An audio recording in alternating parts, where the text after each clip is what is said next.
इंदौर के scheme number 114 में सोमवार को हुई नाबालिग की हत्या के मामले में खबरबान न्यूज ने मौके पर जाकर जांच पड़ताल की और परिजनों से चर्चा की। घर से करीब 500 मीटर की दूरी पर नाबालिग बच्ची का शव परिजनों को मिला था। परिजनों का आरोप है कि घर के सामने खाली प्लॉट से उस बच्ची को कोई मारते हुए खींचकर ले जा रहा था। यह घटनाक्रम वहां पर मौजूद एक युवक और 2 महिलाओं ने देखा। परिजनों का कहना है कि घर से इतनी दूर तक लाकर बच्ची की हत्या करना किसी बच्चे का काम नहीं हो सकता। आप भी देखिए। खबरबान की टीम जब बच्ची के परिजनों से मिलने पहुंची तो उन्होंने हमारी टीम को पूरी बात बताई। ये जो रास्ता आप देख रहे हैं, इसी रास्ते से नाबालिग बच्ची को मारते हुए ले जाया गया था।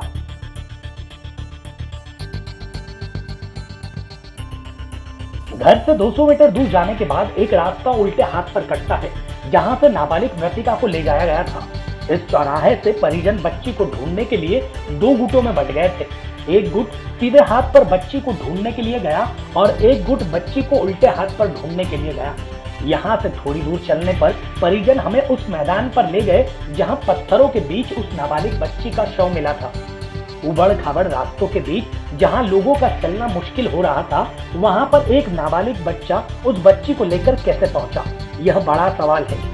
जबकि परिजनों का कहना है कि घर के सामने वाले प्लॉट में ही उसके साथ मारपीट की जा रही थी। मैदान में पहले ऊंचाई फिर करीब 10 फीट गहराई। यह सवाल खड़ा कर रही है कि 11 साल का बच्चा 10 साल की बच्ची को इतनी दूर तक लेकर कैसे आया। परिजनों ने हमें पत्थरों पर उस बच्ची के खून के निशान भी दिखाए।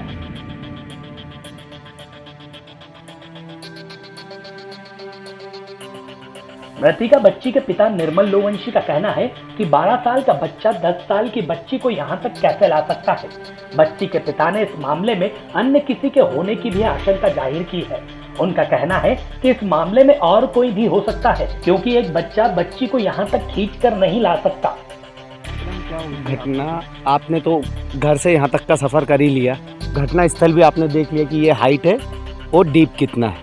तो हमारा सवाल यही है कि 12 साल का बच्चा किसी बच्ची को यहाँ तक ला सकता है? तो आप क्या चाहते हैं? मतलब हम चाहते हैं कि इसकी इन्वेस्टिगेशन अच्छे से हो और इसमें हमें किसी अन्य एक इसके साथ कोई ना कोई एक और आरोपी है जिसने ये वारदात को, शायद बच्ची घायल हो गई हो, उसके बाद का अंजाम शायद दूसरे पर्सन ने किसी ने दिया। मृतिका की बहन नेहा लोवंशी ने बताया कि जिस रास्ते से हम आए हैं, उस रास्ते से हम खुद बिना सहारे के नहीं उतर पाए। ऐसी स्थिति में वो बच्चा बच्ची को लेकर कैसे उतर गया।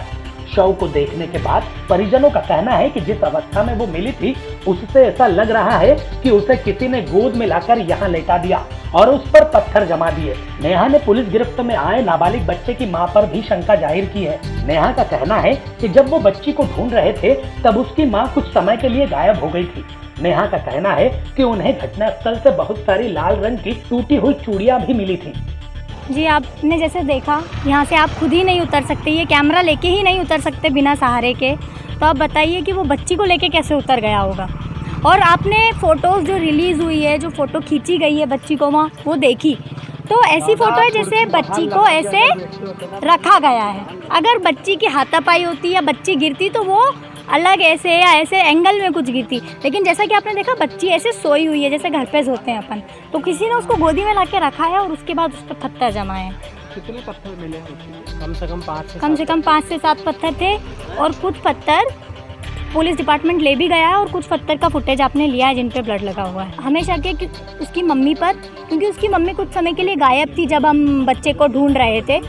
और जब वो बच्चा बाथरूम में बंद था और मैं बार बार ऊपर जा रही थी, मेरे परिवारजन जा रहे थे, तो वो हमें रेजिस्ट कर रही थी कि क्या ढूंढ रहे हो बच्चे को, ऐसा वैसा। और यहाँ पे घटनास्थल पे जब हम बाद में आके देखा या उसी दिन, तो लाल कलर की चूड़ियाँ पड़ी थी बहुत सारी। तो शायद वो जो तीसरा बंदा शामिल है या बंदी शामिल है उसकी है। और उसने बच्चे को नहलाया, मतलब नहलाया, वो खुद नहाया हुआ, नहलाने का कर उसके कपड़े धो के डाले जो कि पुलिस के पास है, खून भरे। तो हम सिर्फ इतना रिक्वेस्ट कर रहे हैं कि ये चूड़ी कहाँ पर मिली? आप चूड़ियों का क्या दिक्कत? चूड़ी जो स्पॉट आपने देखा ना, वहाँ पे लाल कलर की चूड़ियाँ पड़ी थी बहुत सारी टूटी हुई। तो शायद वो पत्थर उठाने करने में टूट गई हो, जिसकी भी हो। तो हम बस ये चाह रहे हैं कि इसको एक अलग एंगल से देखें और इन्वेस्टिगेट करें, क्योंकि जैसा आपने देखा एक छोटा सा बच्चा ये चीज़ को अंजाम नहीं दे सकता। तो प्लीज़ पुलिस से भी रिक्वेस्ट है, हमने आवेदन दिया है कि इस मामले में देखें और आप सभी से भी रिक्वेस्ट है कि अफवाहों पे ध्यान ना दें और हमारा सहयोग करें इन्वेस्टिगेशन में, और पुलिस को बोले आगे इन्वेस्टिगेशन करें। केवल हमारी बच्ची गई है, बस उसका इंसाफ चाहिए, उसका सही आरोपी और वो आरोप में जिसने सहयोग करा या बचाने में, ऐसा कोई व्यक्ति बचना नहीं चाहिए।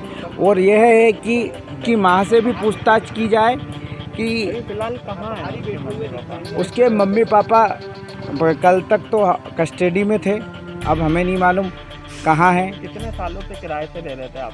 वो करीबन 6-7 महीने से थे हमारे यहाँ। कहाँ के रहने वाले थे? ये पिपरिया। बहरहाल परिजनों ने इस हत्याकांड में किसी और के शामिल होने की शंका जाहिर की है। साफ साफ उनका यही कहना है कि इस कांड के पीछे गिरफ्तार हुआ अकेला बच्चा ही नहीं हो सकता है। परिजनों ने आरोपी बच्चे की मां पर भी शंका जाहिर की है और निष्पक्ष कार्रवाई की मांग की है। गौरतलब है कि इस मामले में पुलिस ने 11 साल के एक नाबालिग बच्चे को गिरफ्तार किया है। गिरफ्तार हुआ बच्चा उसी मकान में पहली मंजिल पर रहता था। Bureau report, Khabarban news, Indore.